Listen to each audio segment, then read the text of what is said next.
Olá pessoal, eu me chamo Maiane e conto histórias e relatos de seguidores.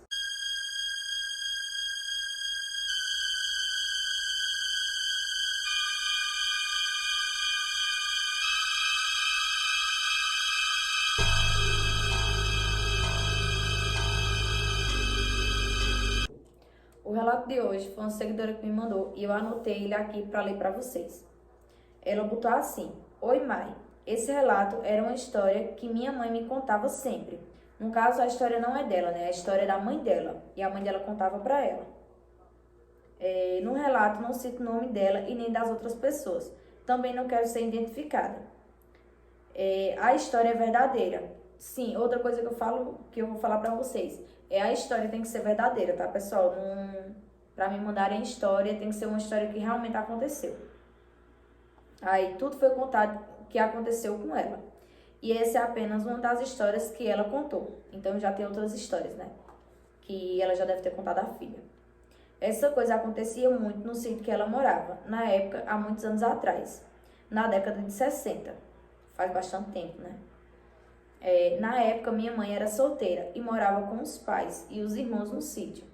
No dia do acontecido, minha mãe estava deitada na cama, com a mão em cima da outra, quando sentiu uma mão grande e gelada em cima da mão dela. Na mesma hora, ela se assustou. Se assustou e foi xingar nomes feios, que não é legal ser citados. Muita gente tem aquilo, né? A gente se assustou, já xinga logo. Ela falava que na mesma hora que sentiu a mão gelada saindo da mão dela, indo diretamente para a boca, como se soubesse que ela ia xingar. No caso ela não xingou, ela ia xingar, né? Ela tentou morder a mão com força, na hora que a mão saiu da boca dela, indo diretamente para a parede. Ela falava que era uma mão branca e cabeluda. No caso, ela chegou a ver a mão, né? Uma mão grande e cabeluda.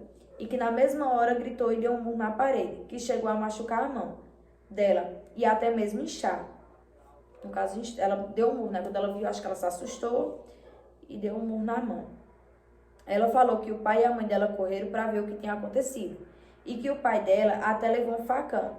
Que o povo de antigamente tem isso, até o povo de hoje em dia, né? Algumas pessoas têm isso de tentar se prevenir com o que tem dentro de casa.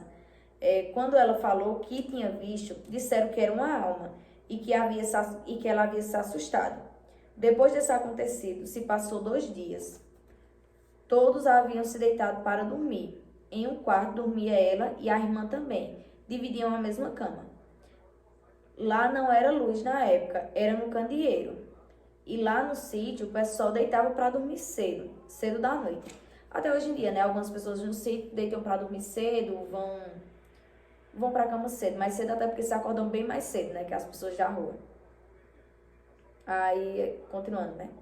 Por volta das 7 da noite, todos da casa já haviam se deitado, quando começou uma briga de gato lá do lado de fora. Detalhe, não tínhamos gato e nem tinha vizinho que tinha gato por perto. Casa de sítio são afastadas. Para se um vizinho tivesse um gato, ele vinha só. Principalmente tarde da noite, né? Se tiver, como as casas são bem afastadas, um vizinho ter um gato, ele vinha sozinho para casa bem distante, né? Mas como por lá acontecia coisas estranhas, todos da casa ouviu, mas ignorou. No quarto da minha mãe tinha uma porta de madeira que fechava, que a fechadura era de tramela. Gente, para quem não sabe, ela botou aqui explicando o que era, mas eu sei o que é. Tramela é aquelas fechaduras de antigamente que era feita de madeira. Tem a porta, aí tem um negocinho que você consegue girar, que é o que você trava, ele faz isso aqui. E tem a partinha que fica, a dobradiça que fica na porta pra cá, que é onde trava. Se o pessoal tentar entrar, não consegue porque ele bate. No caso, a tramela bate na fechadurazinha. Aí aquele negócio ele fica girando assim, e a outra parte fica na parede. Aí ela continuando, né? No meio da confusão dos gatos, deram um murro na porta do quarto da minha mãe, que arrancou a porta do quarto com tramela e dobradiça. A porta caiu em cima da minha mãe. Na mesma hora, os pais delas e os irmãos correram para saber o que havia acontecido. Um senhor burro. O pai com o facão e a mãe dela com o candeeiro para clarear. Procuraram para ver se tinha entrado alguém em casa. A gente tem que ter muita força, viu? Uma pessoa com um murro conseguir derrubar uma porta. entrado em casa e nada. Estava do jeito que havia fechado a porta e lá fora não tinha gato e nem nada. Na hora que deram o murro, os gatos pararam de brigar. Até hoje não se sabe o que era e o que queria. Minha mãe dizia que poderia ser a mesma alma da mão branca e cabeluda, porque ela tinha dado um murro na mão e ele havia voltado. Já minha tia até hoje não sabe o que foi, mas disse que tem medo até hoje desse acontecido.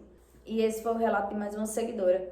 Se você tem alguma história ou algum relato que você queira compartilhar, vou deixar meu arroba aqui embaixo. Vocês vão lá no meu Instagram, deixar a história de vocês, que eu trago aqui para outras pessoas também saberem. E é isso, e até o próximo relato.